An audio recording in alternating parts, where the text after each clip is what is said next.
So, as promised, I am about to get into chapter 1 of this book by Henri Bergson called Matter and Memory. For a second, I thought I had it the other way around. Y'all, I have been cleaning the garage all day, and honestly, most of it, well, all of the cleaning that I did today was all my stuff. For those of you who are new here and don't know much about me, which is everyone, because I'm not YouTube famous yet. I'm a painter and an artist, and I have a lot of art supplies that I've been accumulating over the last 4 years, ever since I moved to Texas. And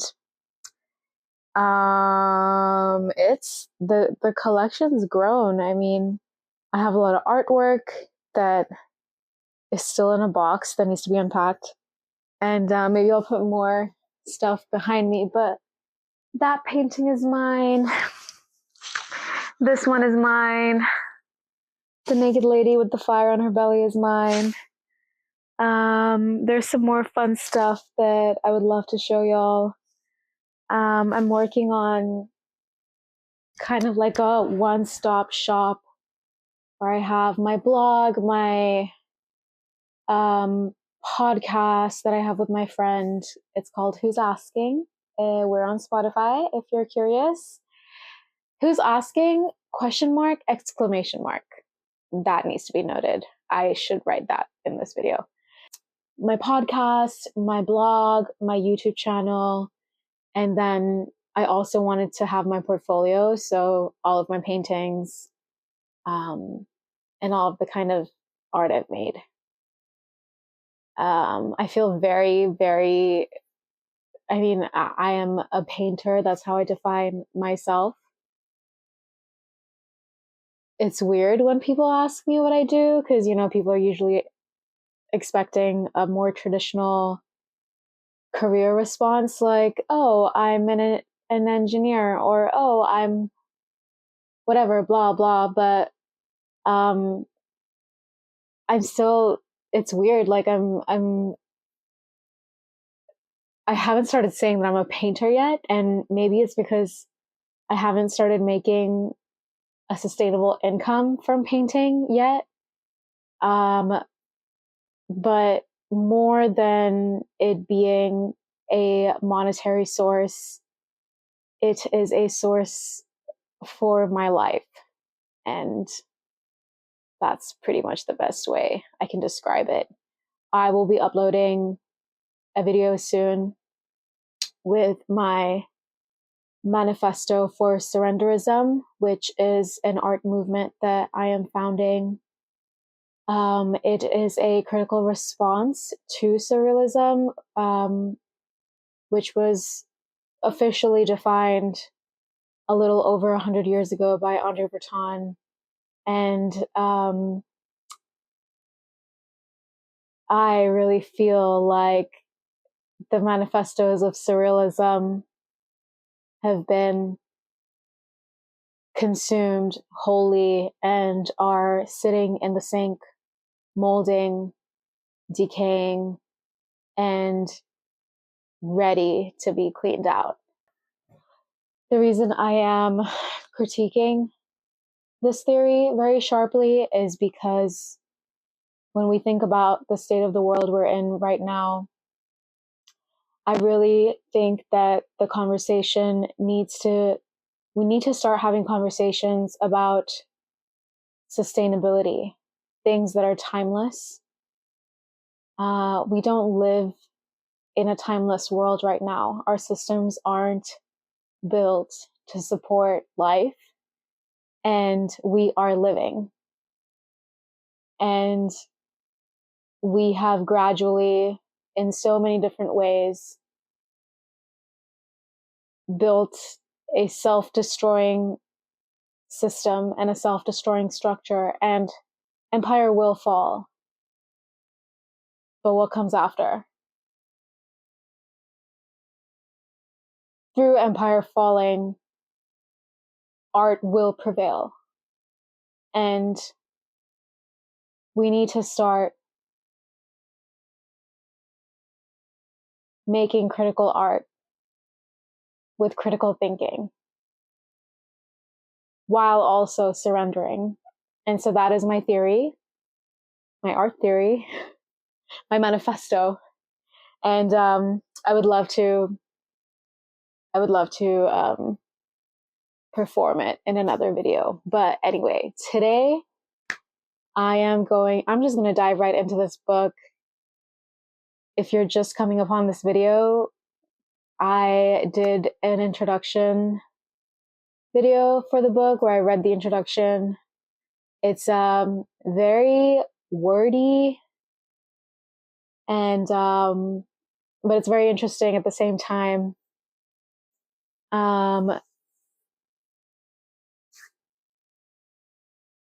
Let's get into it.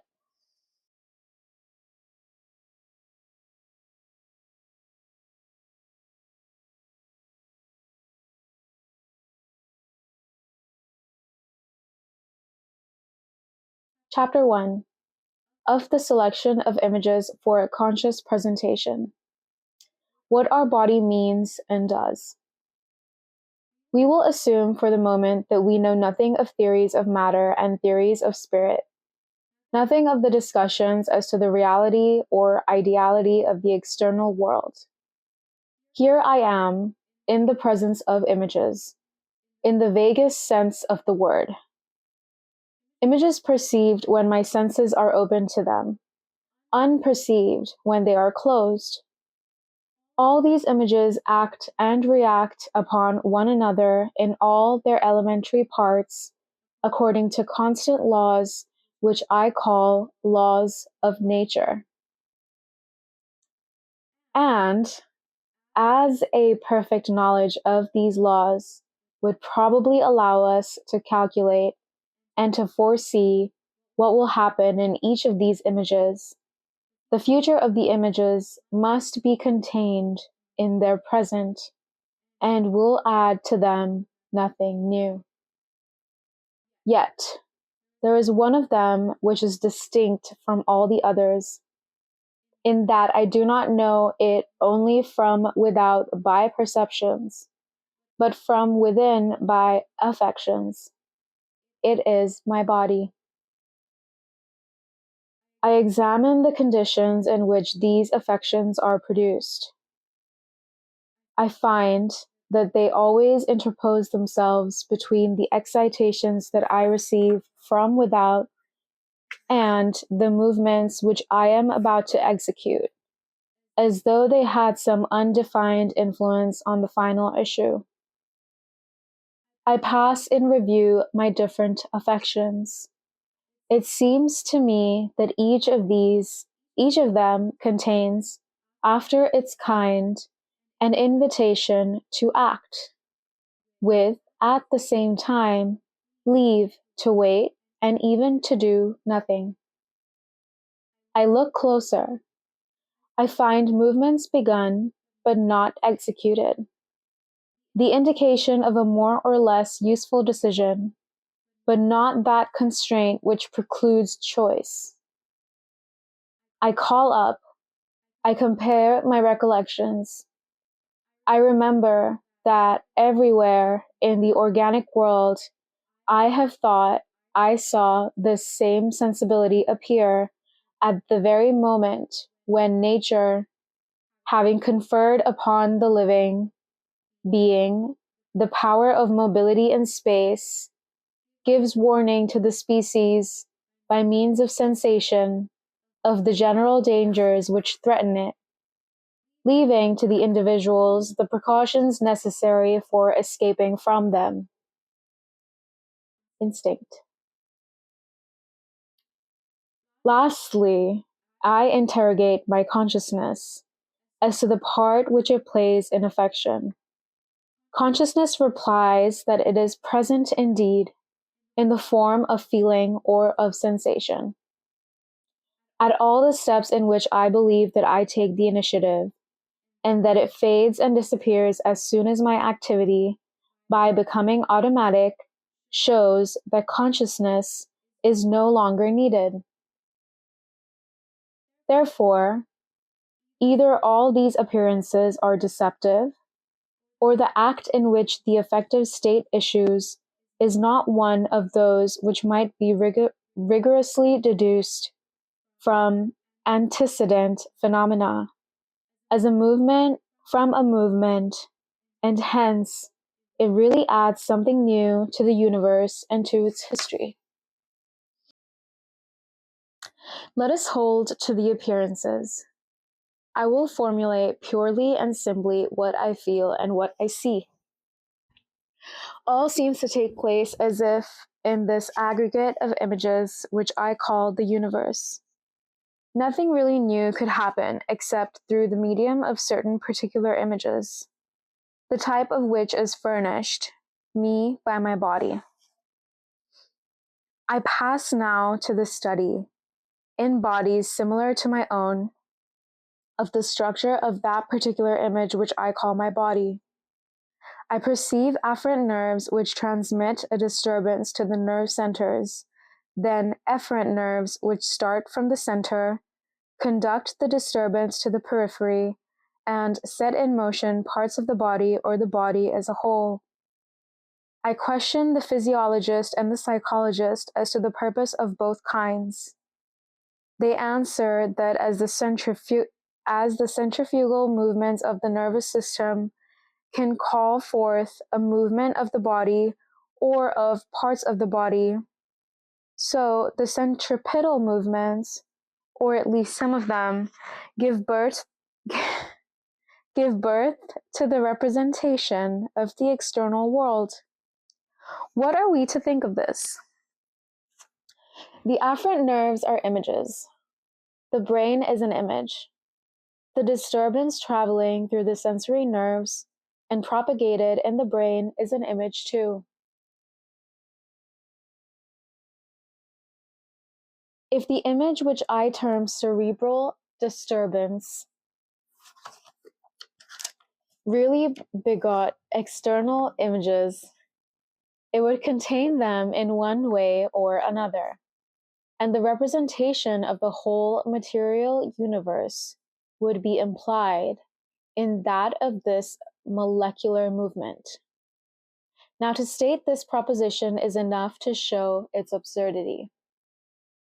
The brain is part of the material world. The material world is not part of the brain. Eliminate the image which bears the name material world, and you destroy at the same time the brain and the cerebral disturbance which are parts of it. Suppose, on the contrary, that these two images, the brain and the cerebral disturbance, vanish. Example, you efface only these, that is to say, very little, an insignificant detail from an immense picture. The picture in its totality, that is to say, the whole universe, remains. To make of the brain the condition on which the whole image depends is in truth a contradiction in terms, since the brain is, by hypothesis, a part of this image. Neither nerves nor nerve centers can, then, condition the image of the universe. Let us consider this last point. Here are external images, then my body, and lastly, the changes brought about by my body in the surrounding images. I see plainly how external images influence the image that I call my body. They transmit movement to it. And I also see how this body influences external images. It gives back movement to them. My body is, then, in the aggregate of the material world, an image which acts like other images, receiving and giving back movement, with perhaps this difference only, that my body appears to choose, within certain limits, the manner in which it shall restore what it receives. My body is then, in the aggregate of the material world, an image which acts like other images, receiving and giving back movement, with perhaps this difference only, that my body appears to choose, within certain limits, the manner in which it shall restore what it receives. But how could my body in general, and my nervous system in particular, beget the whole or a part of my representation of the universe? You may say that my body is matter or that it is an image. The word is of no importance. If it is matter, it is a part of the material world, and the material world consequently exists around it and without it. If it is an image, that image can give but what has been put into it. And since it is, by hypothesis, the image of my body only, it would be absurd to expect to get from it that of the whole universe. My body, an object destined to move other objects, is then a center of action. It cannot give birth to a representation. But if my body is an object capable of exercising a genuine and therefore a new action upon the surrounding objects, it must occupy a privileged position in regard to them. As a rule, any image influences other images in a manner which is determined and even calculable through what are called the laws of nature. As it has not to choose, so neither has it any need to explore the region round about it, nor to try its hand at several merely eventual actions. The necessary action will take place automatically when its hour strikes. But I have supposed that the office of the image which I call my body was to exercise on other images a real influence, and consequently to decide which step to take among several which are all materially possible.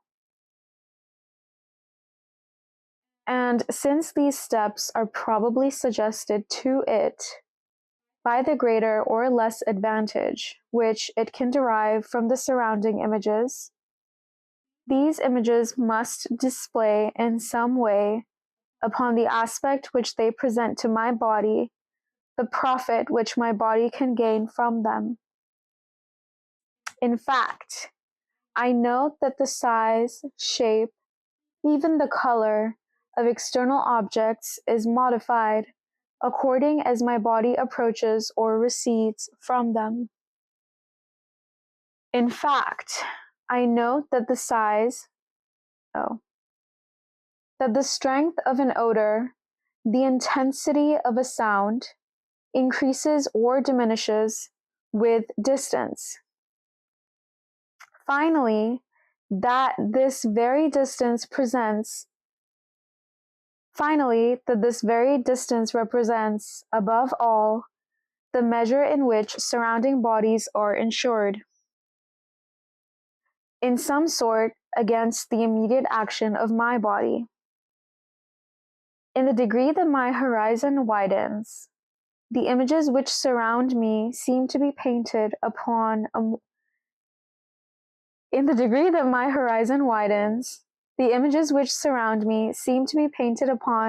a more uniform background and become to me more indifferent. The more I narrow this horizon, the more of the objects which it circumscribes space themselves out distinctly according to the greater or less ease with which my body can touch and move them. They send back, then, to my body, as would a mirror, its eventual influence. They take rank in an order corresponding to the growing or decreasing powers of my body. The objects which surround my body reflects its possible action upon them. I will now, without touching the other images, modify slightly that image which I call my body. In this image, I cut asunder, in thought, all the afferent nerves of the cerebrospinal system. What will happen? A few cuts with the scalpel have severed a few bundles of fibers. The rest of the universe, and even the rest of my body, remain what they were before. The change effected is therefore insignificant. As a matter of fact, my perception has entirely vanished. Let us consider more closely what has just occurred. Here are the images which compose the universe in general, then those which are near to my body, and finally my body itself. In this last image, the habitual office of the centripetal nerves is to transmit movements to the brain and to the cord. The centrifugal nerves send back this movement to the periphery. Suction of the centripetal nerves can therefore produce only one intelligible effect. That is, to interrupt the current which goes from the periphery to the periphery by way of the center, and consequently to make it impossible for my body to extract from among all the things which surround it the quantity and quality of movement necessary in order to act upon them. Here is something which concerns action and action alone. Yet, it is my perception which has vanished. What does this mean, if not that my perception displays, in the midst of the image world, as would their outward reflection or shadow, the eventual or possible actions of my body? Now, the system of images in which the I keep saying scalpel. The system of images in which the scalpel has effected only an insignificant change is what is generally called the material world. And on the other hand, that which has just vanished is my perception of matter. Whence, provisionally, these two definitions, I call matter the aggregate of images and perception of matter, these same images referred to the eventual action of one particular image, my body. Let us go more deeply into this reference. I consider my body with its centripetal and centrifugal nerves, with its nerve centers. I know that external objects make in the afferent nerves a disturbance which passes onward to the centers, that the centers are the theater of very varied molecular movements, and that these movements depend on the nature and the position of the objects. Change the objects or modify their relation to my body, and everything is changed in the interior movements of my perceptive centers. But everything is also changed in my perception. My perception is then a function of these molecular movements. it depends upon them. But how does it depend upon them? It will perhaps be said that it translates them, and that in the main, I represent to myself nothing but the molecular movements of cerebral substance. But how should this have any meaning, since the image of the nervous system and of its internal movements is only, by hypothesis, that of a certain material object, whereas I represent to myself the whole material universe? It is true that many philosophers attempt to evade the difficulty. They show us a brain analogous. They show us a brain analogous.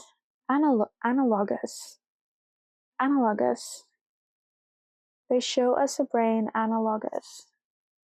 They show us a brain analogous in its essence to the rest of the material universe, an image.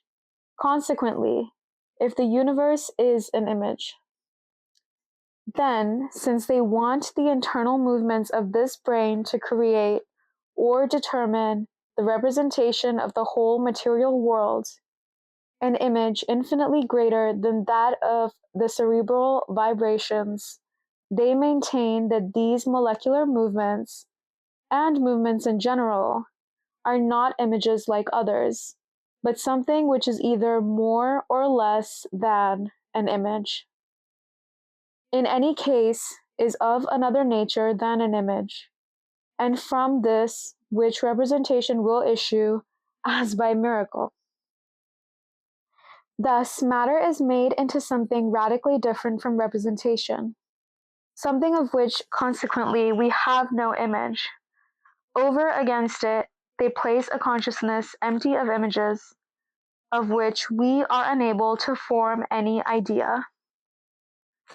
Lastly, to fill consciousness, they invent an incomprehensible action of this formless matter upon this matterless thought. But the truth is that the movements of matter are very clear, regarded as images, and that there is no need to look in movement for anything more than what we see in it. The sole difficulty would consist in bringing forth from these very particular images the infinite variety of representations. But why seek to do so, since we all agree that the cerebral vibrations are contained in the material world, and that these images, consequently, are only a part of the representation? What then are these movements, and what part do these particular images play in the representation of the whole? The answer is obvious. They are, within my body, the movements intended to prepare, while beginning it, the action of my body to the action of external objects. Images themselves, they cannot create images, but they indicate at each moment, like a compass that is being moved about, the position of a certain given image, my body, in relation to the surrounding images. In the totality of representation, they are very little, but they are of capital importance for that part of representation, which I call my body, since they foreshadow at each successive moment its virtual acts. There is then only a difference of degree. There can be no difference in kind between what is called the perceptive faculty of the brain and the reflex functions of the spinal cord. The cord transforms into movements the stimulation received. The brain prolongs it into reactions which are merely nascent. But in the one case, as in the other, the function of the nerve substance is to conduct, to coordinate, or to inhibit movements.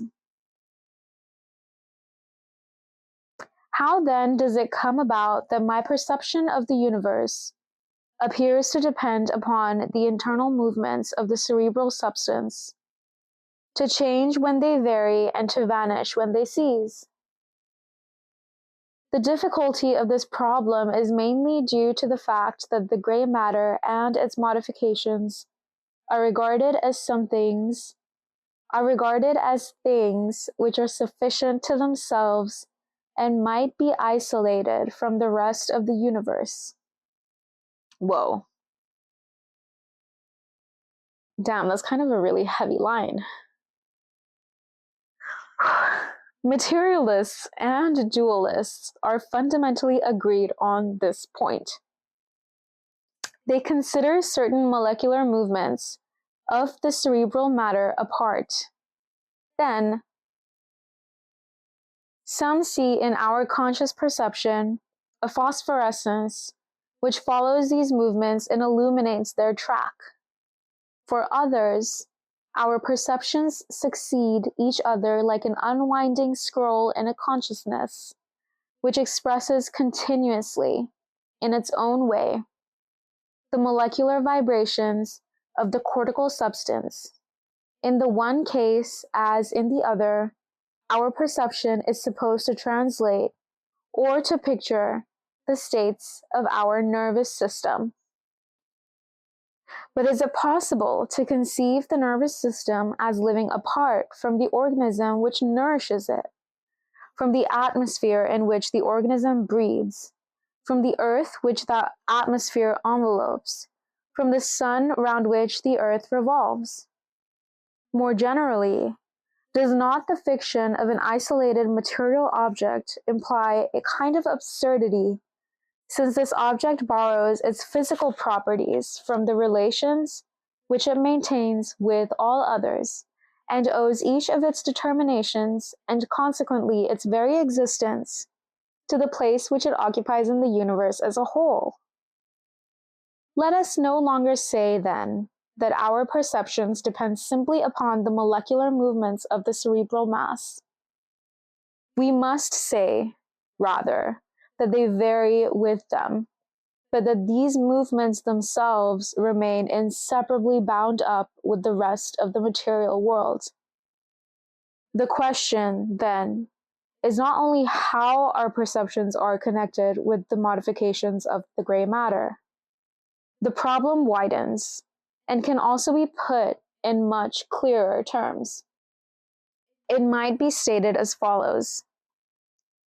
Here is a system of images, which I term my perception of the universe, and which may be entirely altered by a very slight change in a certain privileged image, my body.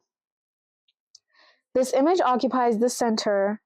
By it, all the others are conditioned. At each of its movements, everything changes as though by a turn of a kaleidoscope.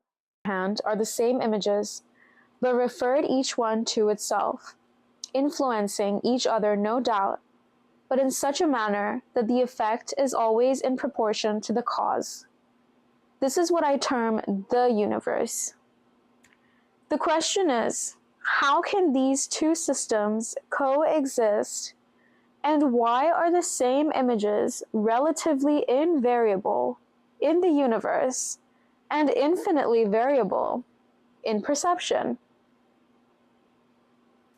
The problem at issue between realism and idealism, perhaps even between materialism and spiritualism, should be stated then, it seems to us, in the following terms.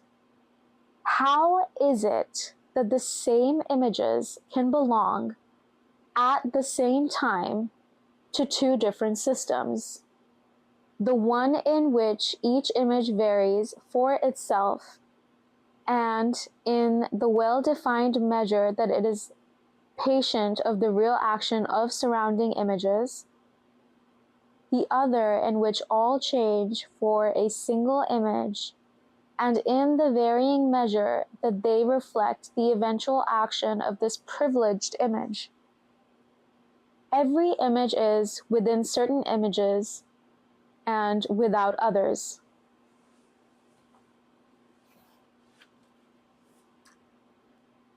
To ask whether the universe exists only in our thought or outside of our thought is to put the problem in terms that are insoluble, even if we suppose them to be intelligible.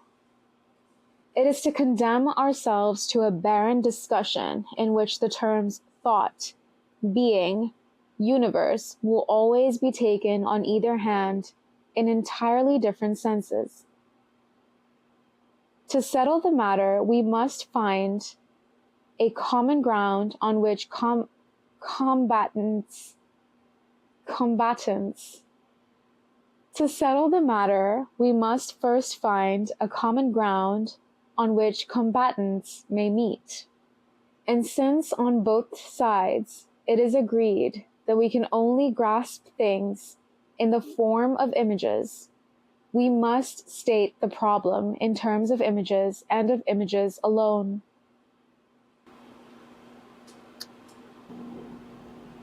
Now, no philosophical doctrine denies that the same images can enter at the same time into two distinct systems, one belonging to science, wherein each image related only to itself possesses an absolute value, and the other, the world of consciousness, wherein all the images depend on a central image, our body, the variations of which they follow. The questions between realism and idealism then become quite clear. What are the relations in which these two systems of images maintain with each other? And it is easy to see that subjective idealism consists in deriving the first system from the second, materialistic realism in deriving the second from the first. Whew, that was a mouthful. The realist starts, in fact, from the universe. That is to say, from an aggregate of images governed as to their mutual relations by proportion to their causes, and of which the character is an absence of center, all the images unfolding on one and the same plane indefinitely prolonged. But he is at once bound to recognize that besides this system, there are perceptions, that is to say, systems in which these same images seem to depend on a single one among them, around which they range themselves on different planes, so as to be wholly transformed by the slightest modification of the central image. Now, this perception is just what the idealist starts from. In the system of images which he adopts, there is a privileged image, his body, by which the other images are conditioned. But as soon as he attempts to connect the present with the past and to foretell the future, he is obliged to abandon this central position, to replace all the images on the same plane, to suppose that they no longer vary for him, but for themselves, and to treat them as though they made part of a system in which every change gives the exact measure of its cause. On this condition alone, a science of the universe becomes possible. And, since this science exists, since it succeeds in foreseeing the future, its fundamental hypothesis cannot be arbitrary. The first system alone is given to present experience, but we believe in the second, if only because we affirm the continuity of the past, present, and future. Thus, in idealism and in realism, we posit one of the two systems and seek to deduce the other from it. But in this deduction, neither realism nor idealism can succeed, because neither of the two systems of images is implied in the other, and each of them is sufficient to itself. If you posit the systems of images, which has no center, and in which each element possesses its absolute dimensions and value, I see no reason why to this system should accrue a second, in which each image has an undetermined value, subject to all the vicissitudes of a central image. You must then, to engender perception, conjure up some dos ex machina, I hope I said that right, such as the materialistic hypothesis of the epiphenomenal consciousness, whereby you choose among all the images that vary absolutely, and that you posit it to begin with, the one which we term our brain, conferring on the internal states of this image the singular and inexplicable privilege of adding to itself a reproduction, this time relative and variable of all the others. It is true that you afterwards pretend to attach no importance to this representation, to see in it a mere phosphorescence which the cerebral vibrations leave behind them, as if the cerebral matter and cerebral vibrations set in the images which compose this representation could be of another nature than they. All realism is thus bound to make perception an accident, and consequently a mystery. But, inversely, if you posit a system of unstable images disposed about a privileged center, and profoundly modified by trifling displacements of this center, you begin by excluding the order of nature, that order which is indifferent to the point at which we take our stand, and to the particular end from which we begin. You will have to bring back this order by conjuring up in your turn a dos ex machina.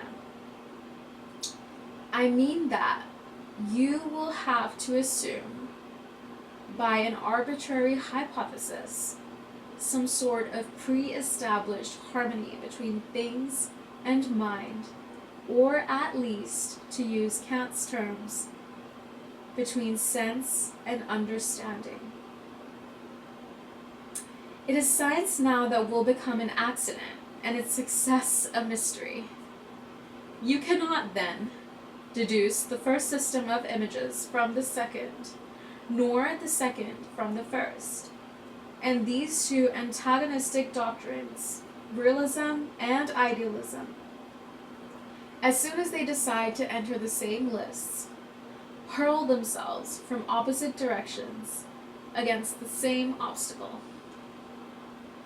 If we now look closely at the two doctrines, we shall discover in them a common postulate, which we may formulate thus: perception has a wholly speculative interest.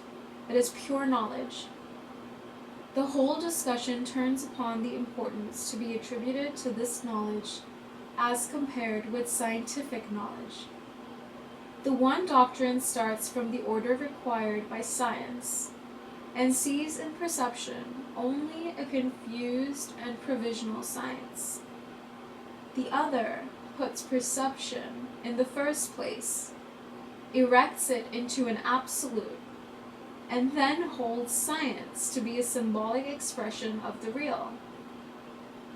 But for both parties, to perceive means, above all, to know. Now it is just this postulate that we dispute. Even the most superficial examination of the structure of the nervous system in the animal series gives it the lie, and it is not possible to accept it without profoundly obscuring the threefold problem of matter, consciousness, and their relation.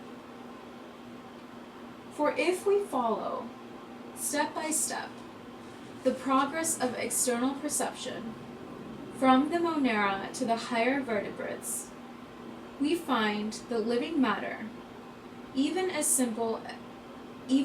as a simple mass of protoplasm, is already irritable and contractile, that it is open to the influence of external stimulation, and answers to it by mechanical, physical, and chemical reactions.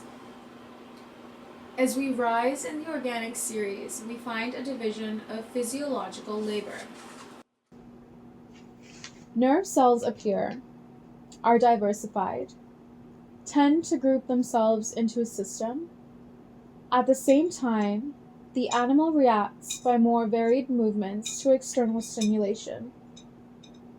But even when the stimulation received is not at once prolonged into movement, it appears merely to await its occasion, and the same impression, which makes the organism aware of changes in the environment, determines it or prepares it to adapt itself to them.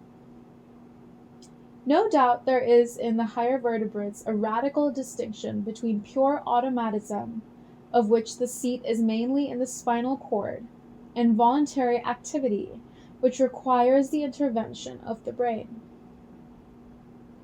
It might be imagined that the impression received, instead of expanding into more movements, spiritualizes itself into consciousness. Interesting. But as soon as we compare the structure of the spinal cord with that of the brain, we are bound to infer that there is merely a difference of complication and not a difference in kind between the functions of the brain and the reflex activity of the medullary system. For what takes place in reflex action? The centripetal movements communicated by the stimulus is reflected at once by the intermediary of the nerve centers of the spinal cord in a centrifugal movement determining a muscular contraction. In what, on the other hand, does the function of the cerebral system consist? The peripheral excitation, instead of proceeding directly to the motor cells of the spinal cord and impressing on the muscle a necessary contraction, mounts first to the brain and then descends again to the very same motor cells of the spinal cord which intervened in the reflex action. Now, what is it gained by this roundabout course, and what did it seek in the so-called sensory cells of the cerebral cortex? I do not understand, I shall never understand, that it draws thence a miraculous power of changing itself into a representation of things, and moreover, I hold this hypothesis to be useless, as will shortly appear. But what I do see clearly is that the cells of the various regions of the cortex, which are termed sensory, cells interposed between the terminal branches of the centripetal fibers and the motor cells of the Rolandic area, allow the stimulation received to reach at will this or that motor mechanism of the spinal cord, and so to choose its effect.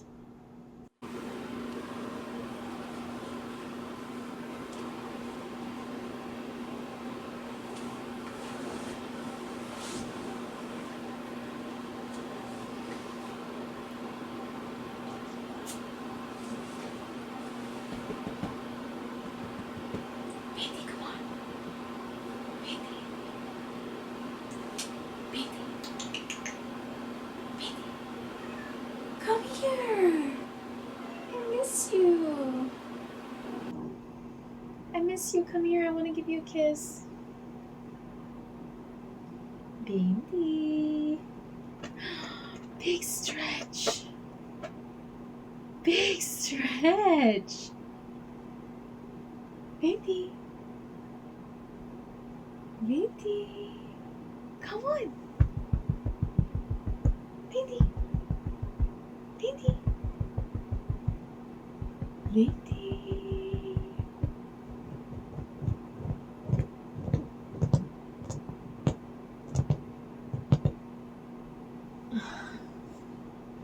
Why don't you love me?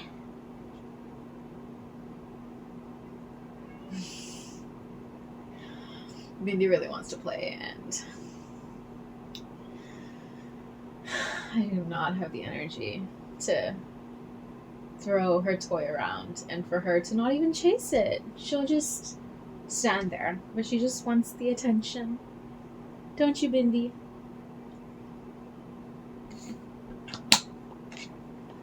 Don't you, Bindi?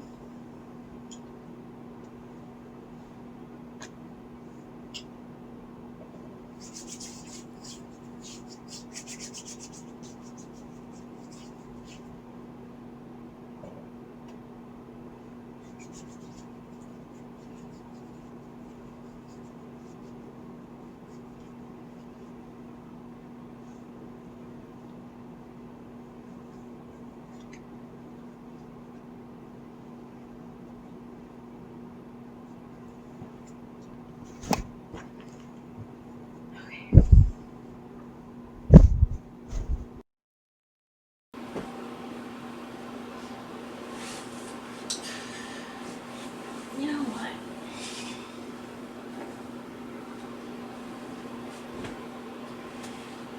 Let's see if this works.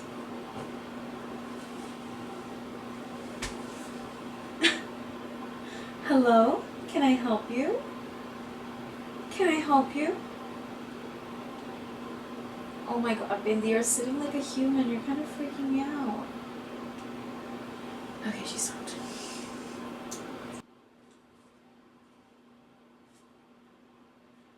The more these intercalated cells are multiplied, and the more they project amoeboid prolongations, which are probably capable of approaching each other in various ways, the more numerous and more varied will be the paths capable of opening to one and the same disturbance from the periphery, and consequently, the more systems of movements will there be, among which one and the same stimulation will allow of choice. In our opinion, then, the brain is no more than a kind of central telephonic exchange. Its office is to allow communication or to delay it. It adds nothing to what it receives, but as all the organs of perception send it to their ultimate prolongations, and as all the motor mechanisms of the spinal cord and of the medulla oblongata have in it their accredited representatives, it really constitutes a center where the peripheral excitation gets into relation with this or that motor mechanism, chosen and no longer prescribed. On the other hand, as a great multitude of motor tracts can open simultaneously in the substance to one and the same excitation from the periphery, this disturbance may subdivide to any extent and consequently dissipate itself in innumerable motor reactions which are merely nascent. Bindi, come here. Come here. Come on. Come on, Bindi. Come here, I'll read to you. You can do it. You can do it. Can you jump from there to here? I've seen you jump higher. Come on.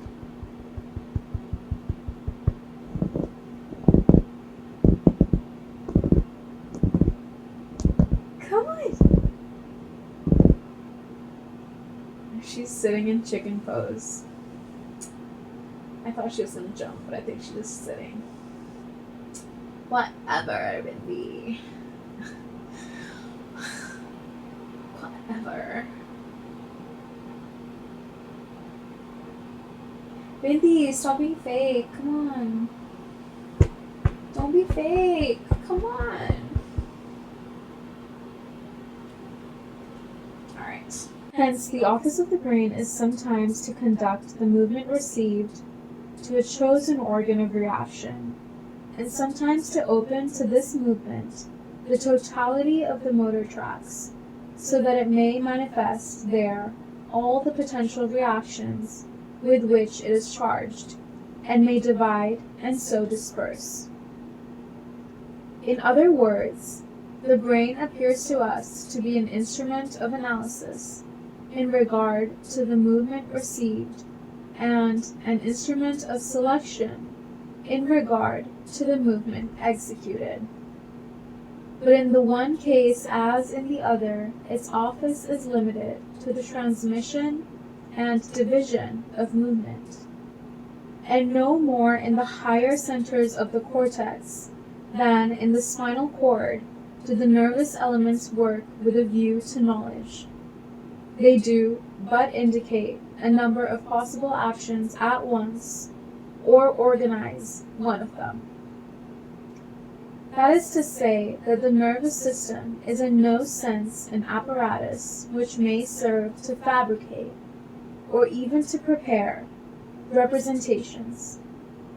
Its function is to receive stimulation, to provide motor apparatus, and to present the largest possible number of these apparatuses to a given stimulus. The more it develops, the more numerous and the more distant are the points of space which it brings into relation with ever more complex motor mechanisms. In this way, the scope which it allows to our action enlarges. Its growing perfection consists in nothing else but, if the nervous system is thus constructed, from one end of the animal series to the other, in view of an action which is less and less necessary, must we not think that perception, of which the progress is regulated by that of the nervous system, is also entirely directed towards action and not towards pure knowledge? And if this be so, is not the growing richness of this perception likely to symbolize the wider range of indetermination left to the choice of the living being in its conduct with regard to things? Let us start, then, from this indetermination, as from the true principle, and try whether we cannot deduce from it the possibility, and even the necessity, of conscious perception. In other words, let us posit that system of closely linked images, which we call the material world, and imagine here and there, within the system, centers of real action, represented by living matter. What we mean to prove is that there must be, ranged round each one of these centers, images that are subordinated to its position and variable with it.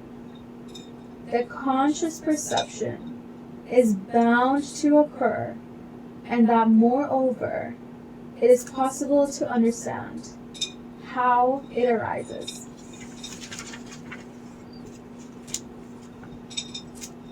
We note in the first place that a strict law connects the amount of conscious perception with the intensity of action at the disposal of the living being. If our hypothesis is well founded, this perception appears at the precise moment when a stimulation received by matter is not prolonged into a necessary action. In the case of a rudimentary organism, it is true that immediate contact with the object which interests it is necessary to produce the stimulation, and that reaction can then hardly be delayed. Thus, in the lower organisms, touch is active and passive at one and the same time, enabling them to recognize their prey and seize it, to feel a danger and make the effort to avoid it. The various prolongations of the protozoa, the ambulacra of the echinodermata,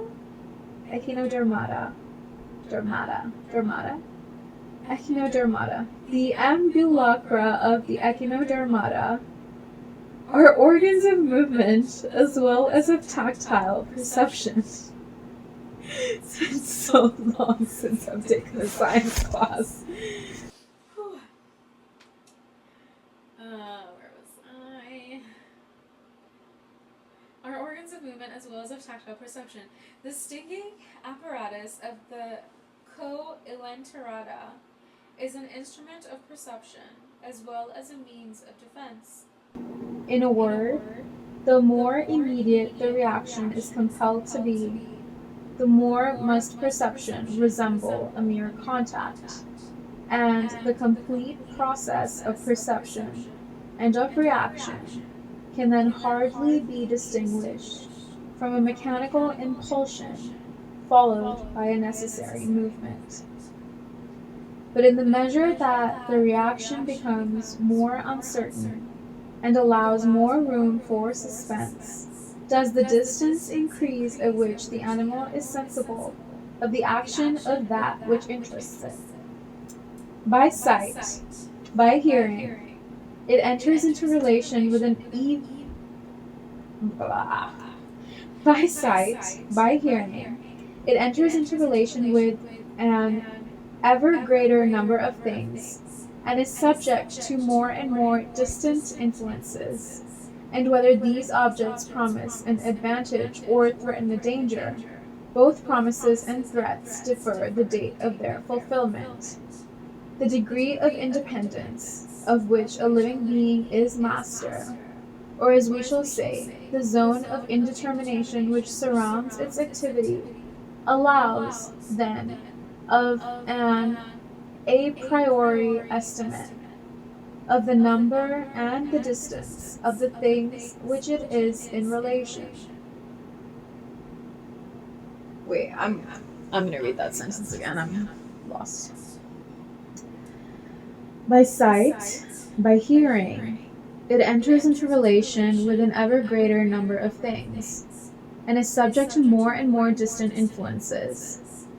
And whether these objects promise an advantage or threaten a danger, both promises and threats defer the date of their fulfillment. The degree of independence of which a living being is master, or as we shall say, the zone of indetermination which surrounds its activity, allows, then, an a priori estimate of the number and the distance of things which it is in relation. Okay. Whatever this relation may be, whatever be the inner nature of perception, we can confirm that its amplitude gives the exact measure of the indetermination of the act which is to follow, so that we can formulate this law. Perception is master of space in the exact measure in which action is master of time.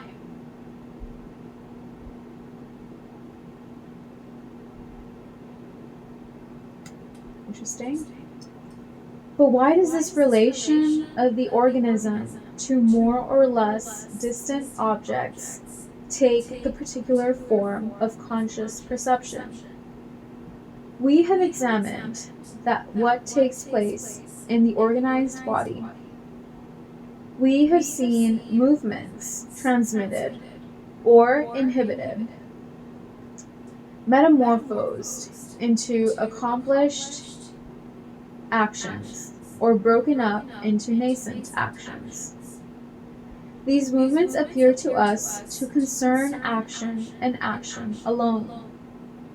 They remain absolutely foreign to the process of representation. We then considered action itself and the indetermination which surrounds it, and is implied in the structure of the nervous system, an indetermination to which this system seems to point much more than to representation.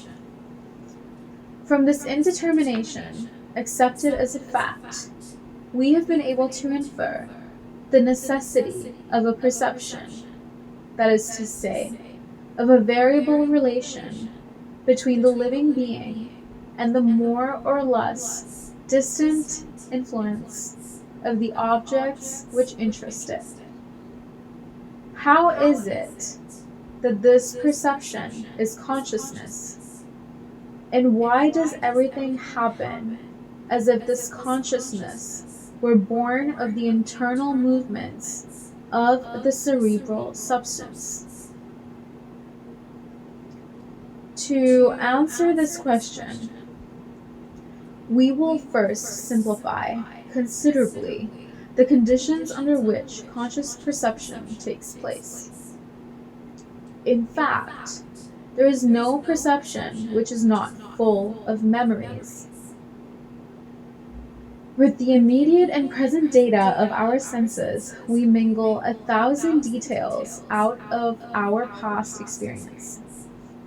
In most cases, these memories supplant our actual perceptions, of which we then retain only a few hints, thus using them merely as signs that recall to us former images. The convenience and the rapidity of perception are bought at this price. But hence also springs every kind of illusion. Let us, for the purposes of study, substitute for this perception, impregnated with our past, a perception that a consciousness would have if it were supposed to be ripe and full grown, yet confined to the present and absorbed to the exclusion of all else, in the task of molding itself upon the external object. It may be urged that this is an arbitrary hypothesis, and that such an ideal perception, obtained by the elimination of individual accidents, has no correspondence with reality.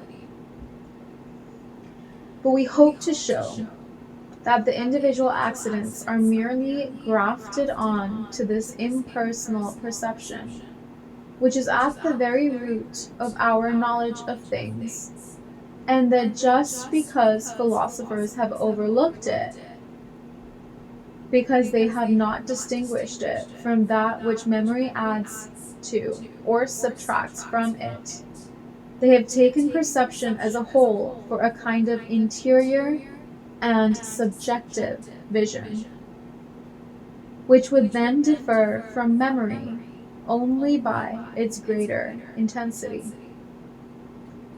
This will be our first hypothesis, but it leads naturally to another. However brief we suppose any perception to be, it always occupies a certain duration and involves consequently an effort of memory which prolongs one into another, a plurality of moments. As we shall endeavor to show, even the subjectivity of sensible qualities consists above all else in a kind of contradiction of the real, affected by our memory. In short, memory in these two forms, covering as it does with a cloak of recollections a core of immediate perception, and also contracting a number of external moments into a single internal moment, constitutes the principal share of individual consciousness in perception and subjective side of the knowledge of things. And since we must neglect this share in order to make our idea clearer, we shall go too far along the path we have chosen.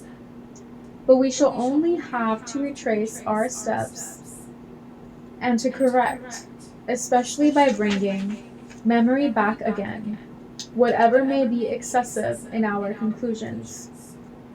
What follows, therefore, must be regarded as only a schematic rendering, and we ask that perception should be provisionally understood to mean not my concrete and complex perception, that which is enlarged by memories and offers always a certain breadth of duration, but a pure perception. I mean a perception which exists in theory rather than in fact, and would be possessed by being placed where I am, living as I live, but absorbed in the present and capable, by giving up every form of memory, of obtaining a vision of matter, both immediate and instantaneous. Adopting this hypothesis, let us consider how conscious perception may be explained. To deduce consciousness would be, indeed, a bold undertaking. But it is really not necessary here, because by positing the material world as, we assume, an aggregate of images, and moreover because it is impossible to assume anything else, no theory of matter escapes this necessity. Reduce matter to atoms in motion. These atoms, though denuded of physical qualities, are determined only in relation to an eventual vision and an eventual contact, the one without light and the other without materiality. Condense atoms into centers of force, dissolve them into vortices revolving in a continuous fluid. This fluid, these movements, these centers, can themselves be determined only in relation to an impotent touch, an ineffectual impulsion, a colorless light. They are still images. It is true that an image may be without being perceived. It may be present without being represented, and the distance between these two terms, presence and representation, seems just to measure the interval between matter itself and our conscious perception of matter. But let us examine the point more closely and see in what this difference consists. If there were more in the second term than in the first, if, in order to pass from presence to representation, it were necessary to add something, the barrier would indeed be insuperable, and the passage from matter to perception would remain wrapped in impenetrable mystery. It would not be the same if it were possible to pass from the first term to the second by way of diminution, and if the representation of an image were less than its presence, for it would then suffice that the images present should be compelled to abandon something of themselves in order that their mere presence should convert them into representations. Now, here is the image which I call a material object. I have the representation of it. How come it is that it does not appear to be in itself that which it is for me? It is because, being bound up with all other images, it is continued in those which follow it, just as it is prolonged those which preceded it. To transform its existence into representation, it would be enough to suppress what follows it, what precedes it, and also all that fills it, and to retain only its external crust, its superficial skin. That which distinguishes it as a present image, as an objective reality from a represented image, is the necessity which obliges it to act through every one of its points upon all the points of all other images, to transmit the whole of what it receives, to oppose to every action an equal and contrary reaction, to be, in short, merely a road by which pass, in every direction, the modifications propagated throughout the immensity of the universe. I should convert it into representation if I could isolate it, especially if I could isolate its shell. Representation is there, but always virtual, being neutralized at the very moment when it might become actual, by the obligation to continue itself and to lose itself in something else. To obtain this conversion from the virtual to the actual, it would be necessary not to throw more light on the object, but, on the contrary, to obscure some of its aspects, to diminish it by the greater part of itself, so that the remainder, instead of being encased in its surroundings as a thing, should detach itself from them as a picture. Now, if living beings are, within the universe, just centers of indetermination, and if the degree of this indetermination is measured by the number and rank of their functions,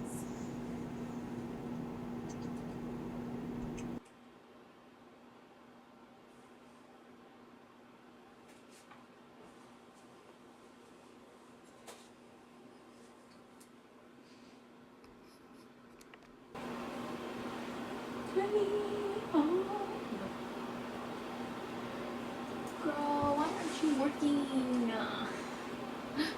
Hello? Oh,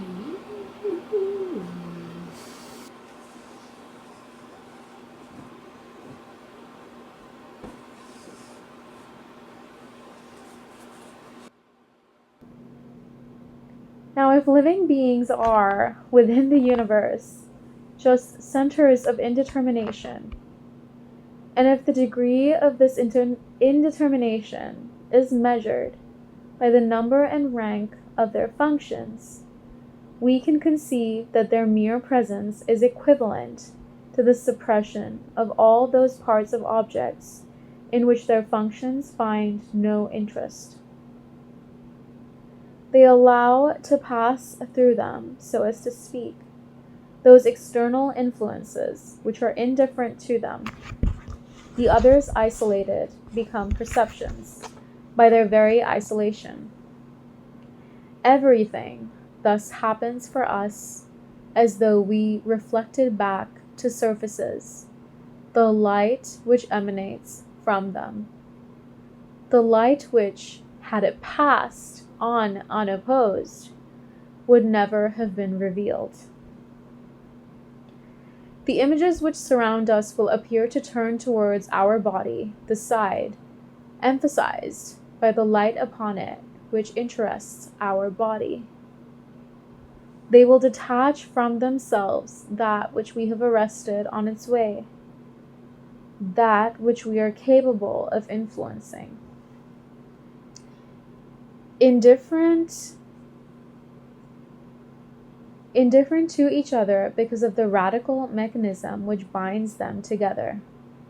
They present each to the others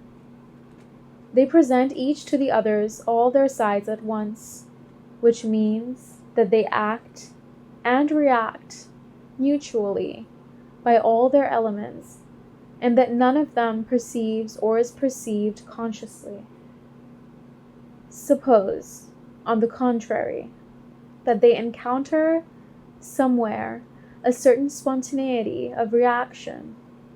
Their action is so far diminished, and their diminution of their action is just the representation which we have of them.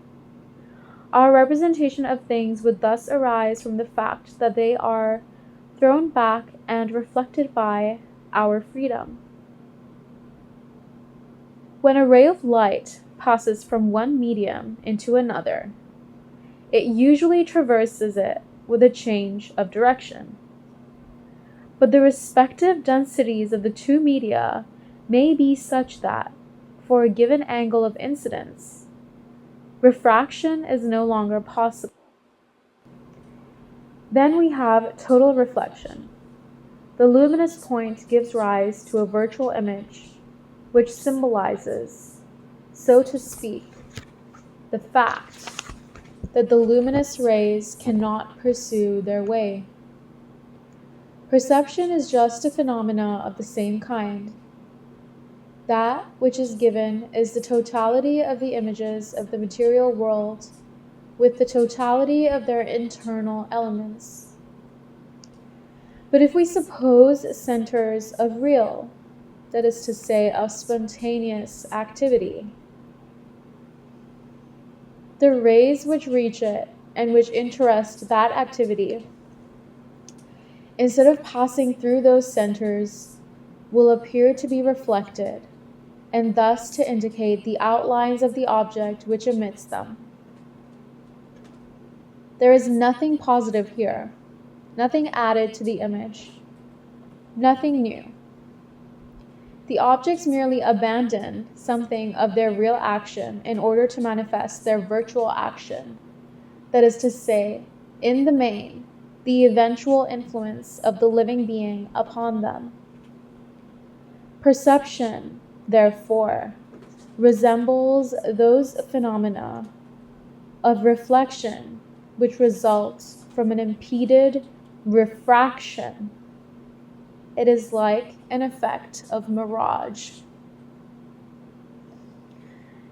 This is as much as to say that there is for images merely a difference of degree and not of kind between being and being consciously perceived. The reality of matter consists in the totality of its elements and of their actions of every kind.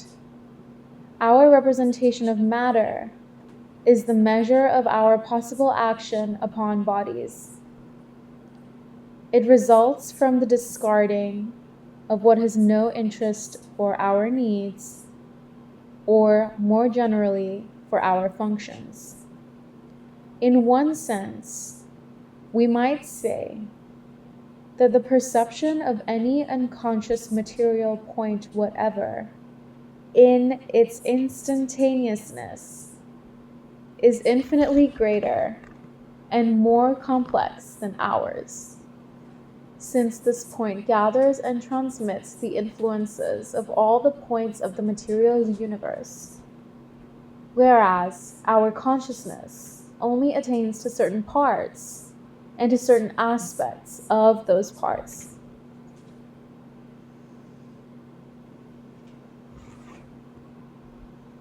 Consciousness, in regard to external perception, lies in just this choice.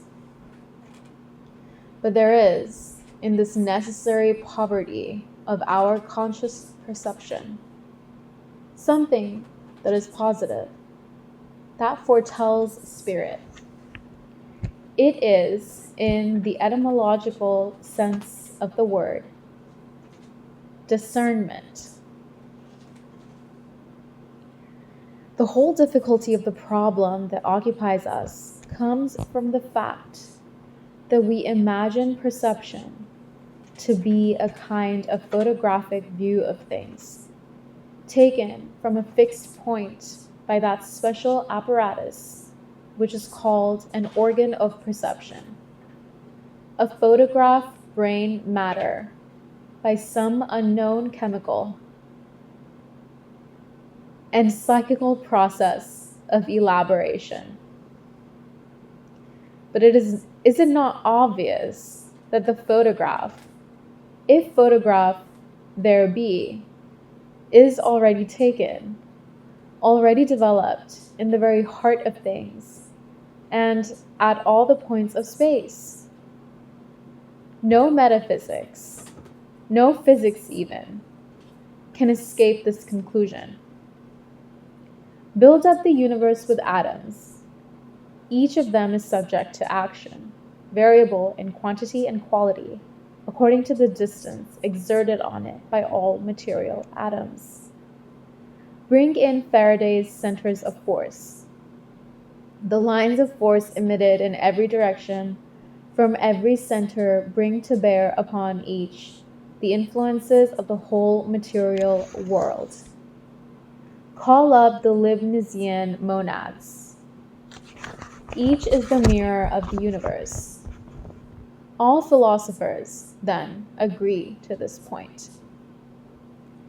Only if, when we consider any other given place in the universe, we can regard the action of all matter as passing through it without resistance and without loss, and the photograph of the whole as translucent.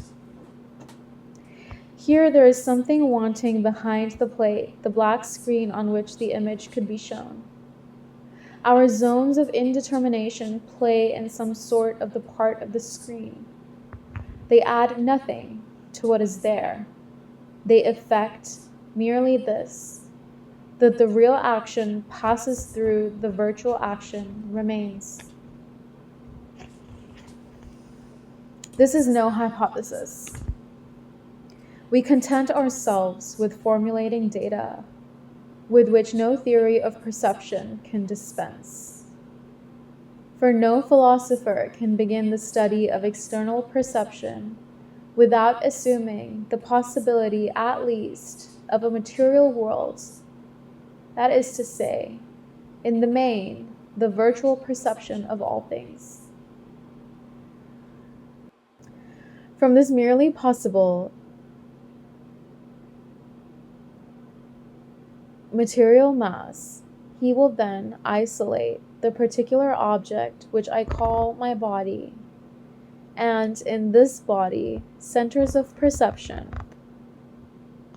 He will show me the disturbance coming from a center point in space, propagating itself along the nerves and reaching the centers. But here I am confronted by a transformation scene from fairyland. The material world which surrounds the body which shelters the brain, and the brain in which we distinguish centers, he abruptly dismisses, and as by a magician's wand, he conjures up, as a thing entirely new, the representation of what he began by postulating. This representation he drives out of space, so that it may have nothing in common with the matter from which he started. As for matter itself, he would fain go without it, but cannot, because its phenomena present, relatively to each other, an order so strict and so indifferent as to the point of origin chosen, that this regularity and this indifference really constitute an independent existence. So that he must resign himself to retaining at least the phantasm of matter. But then he manages to deprive it of all the qualities which give it life.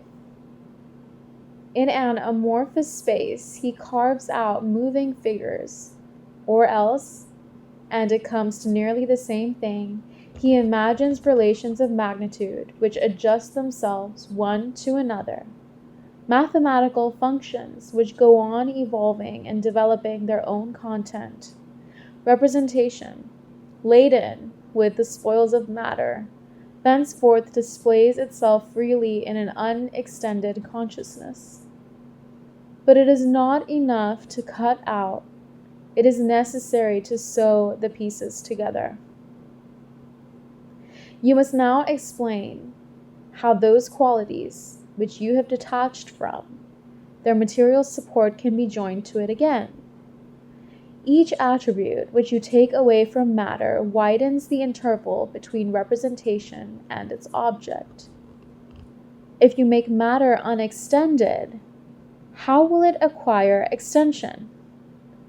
If you reduce it to homogeneous movement, whence arises quality? Above all, how are we to imagine a relation between a thing and its image, between matter and thought, since each of these terms possesses, by definition, only that which is lacking to the other? Thus difficulties spring up beneath our feet, and every effort that you make to dispose of one of them does but resolve it into many more. What then do we ask of you? Merely to give up your magician's wand and to continue along the path on which you first set out. You showed us external images reaching the organs of sense, modifying the nerves, propagating their influence in the brain. Well, follow the process to the end. The movement will pass through the cerebral substance, although not without having tarried there, and will then expand into voluntary action. There you have the whole mechanism of perception. As for perception itself, insofar as it is an image, you are not called upon to retrace its genesis, since you posited it to begin with, and since, moreover, no other course was open to you. I guess I'm sleepy. In assuming the smallest portion of matter, did you not assume the totality of images? What you have to explain, then, is not how perception arises, but how it is limited, since it should be the image of the whole, and is in fact reduced to the image of that which interests you. But if it differs from the mere image, precisely in that its parts range themselves with reference to a variable center, its limitation is easy to understand. Unlimited de jure. It confines itself de facto to indicating the degree of indetermination allowed to the acts of the special image which you call your body. And, inversely, it follows that the indetermination of the movements of your body, such as it results from the structure of the gray matter of the brain, gives the exact measure of the extent of your perception. It is no wonder, then, that everything happens as though your perception were a result of the internal motions of the brain and issued in some sort from the cortical centers. It could not actually come from them, since the brain is an image, like others, enveloped in the mass of other images, and it would be absurd that the container should issue from the content. Whoa. I need to underline that. That's crazy.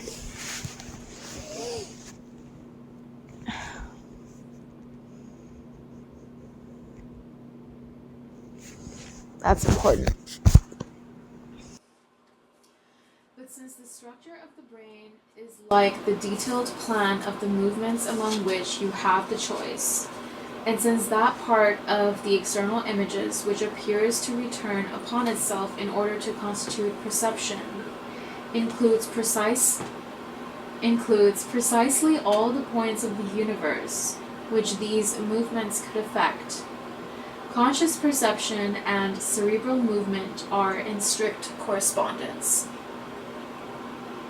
The reciprocal dependence of these two terms is therefore simply due to the fact that both are functions of a third, which is the indetermination of the will. Take, for example, a luminous point P of which the rays impinge on the different parts A, B, C of the retina. At this point, P science localizes vibrations. At this point P, there's a missing comma, science localizes vibrations of a certain amplitude and duration.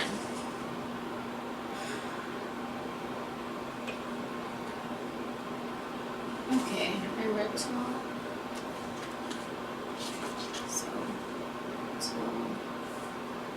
the choice of images. Okay.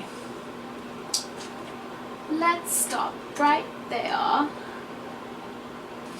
Alright, you guys, so I read till page 35. So I read Real Action and Virtual Action, which was page 1 to 8. Representation, page 8 to 14. Realism and Idealism, 14 to 17. The Choice of Images, 17 to 35. So I read 4 sections of the first chapter. The first chapter is 85 pages. In my next video, I will cover 4 more sections of the first chapter. So I'll cover relation between representation and action, the image and reality, the image and affective sensation, and nature of affective sensation. Thank you so much for joining me tonight, and I hope you have a good night, and I'll see you all soon.